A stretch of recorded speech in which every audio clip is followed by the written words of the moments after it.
오늘 전도서 3장 16절부터 4장 3절까지의 말씀을 통하여서 재판하는 곳에 악이 있고 라는 제목으로 강해 이어가도록 하겠습니다. 자, 오늘 본문의 첫 구절부터 해 아래서 내가 보건대 라는 표현으로 화자의 말은 이어지고 있습니다. 자, 이 두 표현이 의미하는 바, 해 아래서 내가 보았은즉 내가 보건대, 이 두 표현이 의미하는 바는 죄의 삶과 죄인의 시각입니다. 첫 시간부터 이것에 대하여 제가 쭉 설명을 드려왔습니다. 여러분 혹 기억하시는지 모르겠습니다. 성경의 중간쯤 위치한 욥기에서는 하나님의 일하심에 대한 에필로그이자 프롤로그가 등장하고 있는데, 이전까지 성경에서 창조에서부터 타락, 그리고 타락한 죄인들에게는 소망 없음과 한계에 대하여 하나님께서 보이셨고, 때문에 이후에 하나님의 일하시는 것이 어떻게 이어질 것인가, 그것이 구원으로 이어져야 됨을 우리에게 욥기를 통해서 보여주시고 알려주신다. 그래서 이것이 하나님의 일하심에 대한 에필로그이자 프롤로그이다 라고 말씀을 드렸었는데, 기억하시죠? 네, 그래서 욥기 이후에 등장하는 성경의 시편부터 아가서까지, 시편, 잠언, 전도서, 아가서는 욥기 중에 등장하였던 죄인들의 탁상 공론의 연장선이다라는 말씀도 드렸습니다. 자, 욥과 친구들이 하나님과 그리고 죄와 삶에 대하여 무지하기 때문에 그들이 끊임없이 부딪히나 결론을 내지 못하였습니다. 그런 죄인의 탁상 공론의 연장선, 그 안에는 탄식이 있고, 그 안에는 절규가 있고, 그 안에는 분쟁이 있고, 그 안에는 다툼이 있는데, 이런 것들이 지금 우리가 알고 있는 시가서라고 얘기하는 것들 사이에 등장하고 있다라는 것을 우리가 시편부터 쭉 이어서 확인해 보고 있습니다. 때문에 우리가 나누고 있는 전도서 안에는 삶에 대한 깊은 통찰에서 오는 조언이 있는 것이 아닙니다. 그럼 무엇이 있습니까? 죄인의 한계에서 오는 허무의 고백과 탄식만이 있는 것입니다. 자, 이해가 되시죠? 본문 가운데 또 오늘은 어떤 내용들이 등장하고 있고, 또 그 가운데 우리가 얻을 교훈의 말씀은 무엇인가 이어서 나눠보도록 하겠습니다. 먼저 내용을 따라 본문을 구분하여 보면 3장 16절부터 22절까지는 불의에 대한 화자의 탄식이 이어지고 있고요. 4장 1절부터 3절에는 학대에 대한 탄식이 이어집니다. 자, 하나씩 보겠습니다. 16절. 또 내가 해 아래서 보건대 재판하는 곳 거기에도 악이 있고 정의를 행하는 곳 거기에도 악이 있도다. 세상에서 공의가 이루어져야 하는 마땅한 장소가 있다라면 흔히 사람들이 떠올릴 수 있는 곳, 재판장, 그곳에서 뭐가 있다고요? 그곳에도 불의가 있고 악이 있구나, 정의는 없구나 라고 탄식하고 있습니다. 이렇게 시작되는 그의 말을 보면 악이 있는 곳, 부패한 곳으로 등장하는 곳이 16절에 두 곳이 등장하고 있습니다. 그것이 무엇이냐? 재판이 이루어지는 곳과 공의를 행하는 곳입니다. 자, 재판이 이루는 곳, 재판이 이루어지는 곳이라고 하는 것은 굳이 제가 설명드리지 않아도 여러분들이 알 법한데, 그러면 두 번째 장소인 이 공의가 행해지는 곳은 어디일까요? 자, 공의를 행하는 곳이라는 것은요, 법을 집행하는 곳으로 보시면 되겠습니다. 그래서 이렇게 16절에서는 법이 집행되는 곳에서부터 법 집행에 관련된 행정부처에 이르기까지 악이 편만하게 번져 있다라고 화자는 말하고 있는 것입니다. 또 재판부와 행정부의 편만한 악은 불공정한 판결과 행정으로 이어지고 있다라는 의미도 되겠죠. 17절 보겠습니다. 내가 내 마음속으로 이르기를 의인과 악인을 하나님이 심판하시리니 이는 모든 소망하는 일과 모든 행사의 때가 있음이라 하였으며, 화자가 주목하여 본 악으로 인해 그는 신에 대한 심판을 이야기합니다. 자, 사람들 안에 공정이 있어야 되고 의가 있어야 되는 그곳에 불의가 가득하니 이제 이것을 해결할 거는 사람 중에는 없으니 어디에 있다라고 얘기하는 거예요? 신에게 있구나. 그래서 그 시선을 이 사람들의 재판장에서부터 이 신으로 위로 향해서 옮겨가고 있는 겁니다. 그래서 불의에 대한 그 모든 것에 대한 사람들에 대한 심판, 바로잡아야 할 대상이 누구라고요? 신밖에 없구나 라고 그의 생각이 이어지고 있는 거예요. 자, 그리고 그 신의 심판의 때를 알지 못하기에 그 시점을, 심판의 그 시점을 어떻게 하고 있냐면 신께 있다라고 얘기하고 있는 거예요. 보시면 17절에 신의 심판의 때, 소망하는 일과 행사의 때가 있다. 그래서 신의 심판의 때는 신이 소망하는 일과 그 행사에 달려 있다라고 얘기하는 거예요. 왜냐하면 사람으로는 알 수 없으니까. 그리고 당장 그것을 바라지만 신의 심판은 지금 현재는 없으니까, 존재하지 않으니까 그렇게 이야기하고 있는 거예요. 그리고 화자는 사색을 이어간 끝에 그의 도달한 답을 다음과 같이 제시하고 있는데 18절 내가 내 마음속으로 이르기를 인생들의 일에 대하여 하나님이 그들을 시험하리니 그들이 자기가 짐승과 다름이 없는 줄을 깨닫게 하려 하심이라 하였노라. 자, 뭐라고 얘기하고 있습니까? 18절에 신의 심판에 대한 보류의 이유를 시험으로 제시하고 있어요. 시험하고자 보류하고 있다라고요. 시험하고자. 어떤 시험이냐? 인생들이, 사람들이 짐승과 다름이 없다라는 거예요. 이것을 깨닫게 하기 위하여, 시험하기 위하여 신의 심판이 잠정 보류되고 있다라고 얘기하는 거예요. 사람 중에 가장 지혜롭다라고 하는 화자의 고찰과 사색의 결론이 이렇게 이어지고 있는 거예요. 19절 인생이 당하는 일을 짐승도 당하나니 그들이 당하는 일이 일반이라 다 동일한 호흡이 있어 짐승의 죽음과 같이 사람도 죽으니 사람이 짐승보다 뛰어남이 없음은 모든 것이 헛됨이로다. 화자는 사람과 짐승이 죽음이라는 것 앞에 이것을 마주보고 대할 때 똑같구나. 그러므로 헛되다, 보잘것없다 라고 얘기하고 있는 거예요. 20절 다 흙으로 말미암았으므로 다 흙으로 돌아가나니 다 한 곳으로 가거니와. 20절에서는 짐승과 사람이 죽어 모두 흙으로 돌아간다 라고 이야기하고 있습니다. 종착지가 같다라는 거죠. 다를 게 없다. 21절 인생의 혼은 위로 올라가고 짐승의 혼은 아래 곧 땅으로 내려가는 줄 누가 알랴. 우리말 성경과는 달리 원어에는요 누가 알랴, 우리말 성경 번역의 제일 마지막에 있는 부분이요 원어에는 제일 앞에 등장하고 있습니다. 자, 그래서 이 의문문, 수사 의문문이 의미하는 것이 무엇이라고 제가 말씀을 드렸죠? 예, 그 대답을 바라해서 질문하는 게 아니라 강조하는 거다라고 이야기했습니다. 자, 화자는 사람의 혼은 죽어서 위로 올라가고 짐승의 혼은 땅으로 간다라고 말하고 있는데 여기서 구별해야 할 것은 사람 외에 짐승들에게는 혼이 존재하지 않는다라는 점이에요.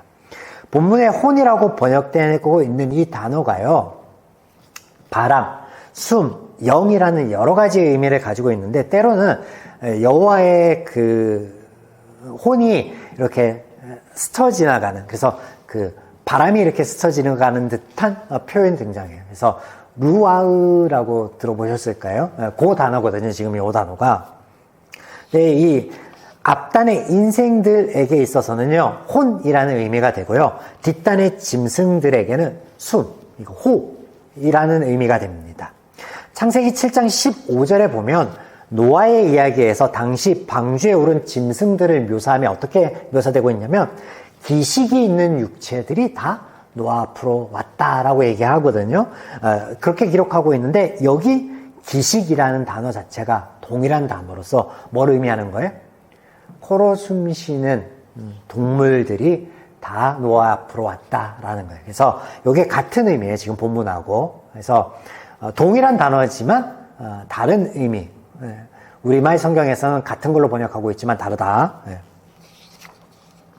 참고로 전도서 12장 7절에 보시면 흙은 여전히 땅으로 돌아가고 영은 그것을 주신 하나님께로 돌아가기 전에 기억하라 라는 말씀이 있는데 여기에도 같은 단어가 등장하고 있어서 사람의 영혼이 죽어서 하나님께 돌아간다라고 전도서 12장 7절에서는 이야기하고 있고 오늘 본문에서는 어떻게 표현하고 있어요?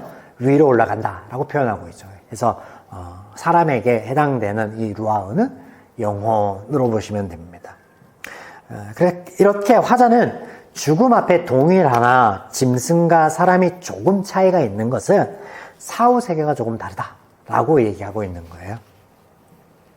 자, 이렇게 21절까지의 화자의 이야기를 정리해 보면 세상의 정의가 실현되어야 할 곳에 불의가 있는 것을 내가 볼 때 신의 심판만이 유일한 해결책이요 답으로밖에 볼 수 없다.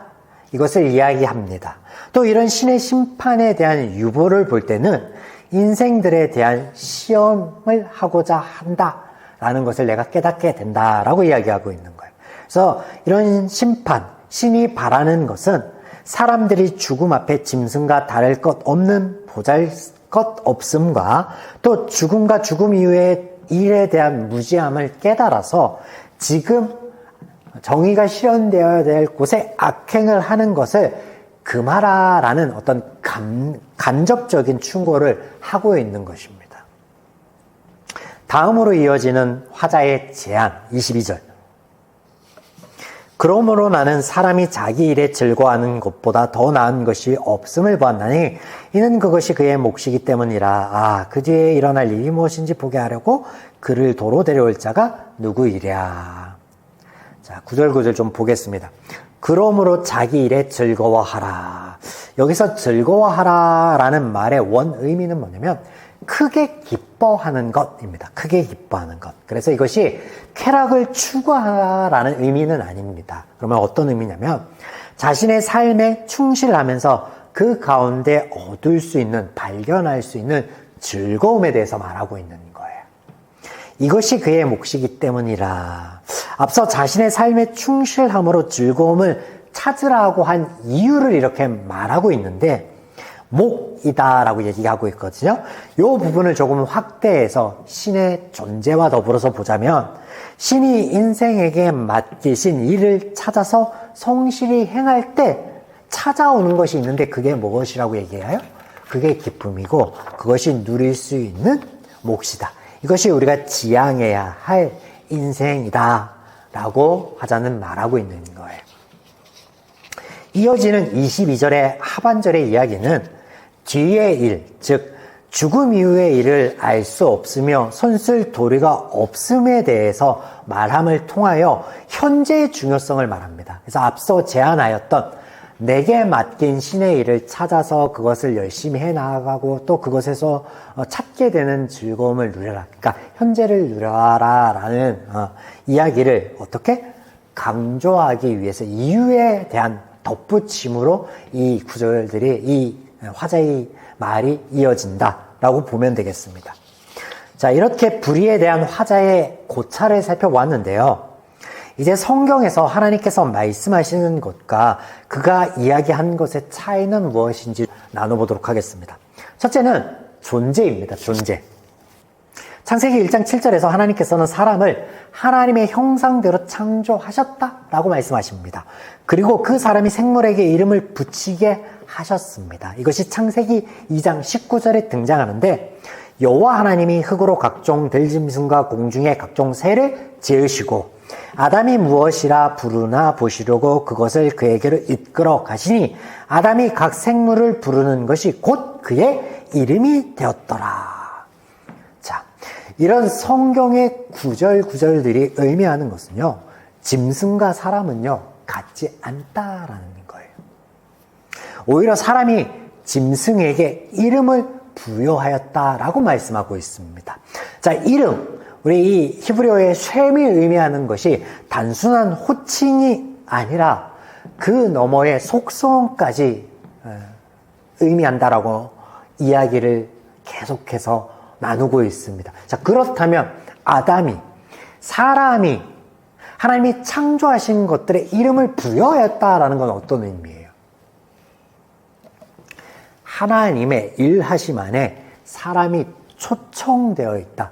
동행하고 있고 협업하고 있다라는 거예요.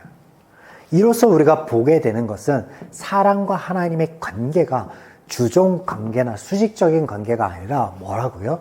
수평적인 관계이다. 사랑을 나누고 교제의 대상이 되었다라는 것과 더불어서 그런 인생과 인간과 사람과 짐승과는 다르다라는 거예요. 다르다라는 거예요. 존재에 대한 분명한 차이가 보이죠. 오늘 제 한계 안에서 고백하는 화제 이야기와 다르다라는 겁니다. 둘째는 불의입니다. 아울러서 심판까지. 죄인들에게서 공의는요, 찾아볼 수 없습니다. 재판장뿐만 아니라 재판장에 펼쳐졌던 불의가 그 당시 고대만 있었던 것이 아니라 오늘날 현재에도 일상이다라는 거예요. 그런데 죄인의 발상대로 이것을 신의 심판으로 보류하고 이것을 신의 심판에 맡기고 신의 심판이 이어진다면 인류는 정말 전멸할 수밖에 없습니다. 그러므로 하나님의 심판은 죄에 대한 것이며 이것을 유보하는 것 자체가 은혜입니다. 어떤 은혜이냐? 하나님의 구원을 받을 수 있는 가능성이 열려있는 그 은혜를 말씀하시는 그 성경은. 화자의 말처럼 인생을 시험하거나 보잘것없음을 깨달으려 하시는 것이 아니라 뭐라고요? 은혜이다. 은혜이다. 이렇게 오늘도 죄인의 지혜의 한계를 여실히 우리가 보게 되는데, 반면 화자의 마지막 제안은요, 현재를 누려라 라는 그의 제안은 나쁘진 않습니다. 그러나 그의 인지부조화가 다음 대목에 등장하고 있으니 함께 보겠습니다. 4장 1절. 내가 다시 해 아래에서 행하는 모든 학대를 살펴보았도다. 보라, 학대받는 자들의 눈물이로다. 그들에게 위로자가 없도다. 그들을 학대하는 자들의 손에는 권세가 있으나 그들에게는 위로자가 없도다. 재판장에 있는 악을 주목하였던 화자는 이제 그의 시선을 확장하여서 학대를 보게 되는데, 여기 학대는 압제와 강탈이라는 의미로 권력을 쥔 자가 자기 자신의 이익을 극대화하기 위하여 저보다 연약하고 저보다 약한 자들을 수탈한 행위입니다. 재판을 주관하고 행정조치를 하는 이들은요, 무사람들보다 권세 있는 자들이다 라고 할 수 있겠습니다. 재판장 안에서 행해졌던 불의가 일상의 학대로 확대되고 있는 거예요. 그의 시선이 그렇게 이어지고 있는 것으로 우리가 보게 되죠. 이런 구조 안에는요, 어떤 위로도 받을 수 없고 또 눈의 눈물이 그치지 않는다. 화자가 그렇게 고백하고 있잖아요. 그러므로 이어지는 2절에서는 죽은 자가 산 자보다 낫다라고 이야기하고 있고요. 3절에서는 태어나지 않는 자는 그보다 더 나은데, 왜냐하면 불의와 학대를 아직 경험하지는 않았으니 더 낫다라고 이야기하고 있는 거예요. 2절, 그러므로 나는 아직 살아있는 자보다 죽은 지 오랜 죽은 자들이 더 복되다 하며, 3절, 이 둘보다 아직 출생하지 아니하는 자가 해 아래서 행하지는 악을 보지 못함으로 더 복되다 하노라. 이런 삶 가운데 어떻게 신이 내게 허락한 일을 찾아 열심히 할 수 있으며 기쁨을 누릴 수 있겠습니까? 인지부조예요. 앞뒤의 말이 맞지 않는 거예요. 죽음과 신의 심판 사이에서 해탈할 수 없음도 그 이유 중에 하나가 되겠죠. 죄인의 지혜의 한계, 인지부조화라고 말씀드릴 수 있겠습니다. 이 대목에서 성경에서 하나님께서는 말씀하시는 어떤 것을 우리가 비교해 볼 수 있을까요? 하나님께서는요, 인생의 심판자가 아니라 구원자로, 위로자로 성경은 말씀하십니다. 화자는 불의와 학대를 볼 때 그 아래에 있는 인생들에게 위로자 없음에 한탄하고 있으나 성경은 그런 죄로 얼룩진 삶이기에 유일한 소망이요 희망으로 대안으로 하나님을 우리에게 보이시고 알리십니다. 그러므로 불의와 학대가 가득한 세상 속이지만 오늘 하나님께서 우리에게 허락하신 삶 가운데 현재를 누릴 수 있는 것은 이 하나님의 존재, 이 하나님의 역사하심, 하나님의 위로하심 때문이다라고 말씀드릴 수 있겠습니다. 여러분 어떤 차이인지 알 수 있겠죠. 사랑하는 여러분, 오늘 우리가 나눈 말씀을 통해서 화자처럼 죄의 한계에 빠져 한탄하고 허망해하는 삶이 아닌 그럼에도 우리의 위로자 되시는 하나님을 믿음으로 현재를 누릴 수 있는 저와 여러분의 한 주간의 발걸음 되기를 주님의 이름으로 축원드립니다. 아멘.